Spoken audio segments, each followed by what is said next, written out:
Again, everyone, it is 5 o'clock in New York. I'm Alicia Menendez, in for Nicole Wallace. When Maine's Secretary of State made the decision last week that Trump's role in the January 6th disqualified him from running for office again, she was very clear. This was about what the Constitution said. This was a matter of facts and of the law. Different states have interpreted Section 3 and Trump's actions in different ways. We've seen a patchwork build across the country with different rulings, putting more and more pressure on the Supreme Court to ultimately decide Trump's eligibility. Meanwhile, in the ongoing quest to interpret Section 3, ABC News has taken a look into what the authors of the amendment truly meant by looking at their own words. They viewed transcripts of the Senate floor debate in 1866 when Section 3 was being passed. The clause was originally written after the Civil War to bar those from the Confederacy from voting.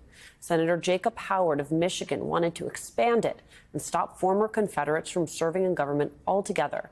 And Senator Peter Van Winkle of West Virginia argued that this should look beyond the Civil War. Quote, "This is to go into our Constitution and to stand to govern future insurrection as well as the present. And I should like to have that point definitely understood." So now, this was my favorite part, but originalists might take note of what Senator Peter Van Winkle of West Virginia said as he sought to have the threshold for congressional amnesty in Howard's version lowered to a simple majority rather than 2/3. And there was this line we just read at the top where Van Winkle said, "This is to go into our Constitution and to stand to govern future insurrection as well as the present.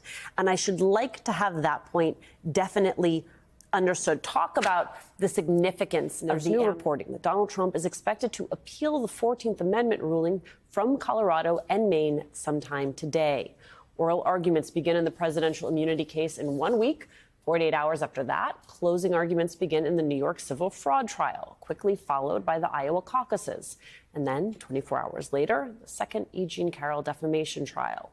That is just the next 2 weeks. We've talked about this harrowing, high-stakes legal calendar before, but now, well, it's go time. I was worried the day would come when everyone would find out that I was the worst businessman in history. But now that it's here, it's not so bad.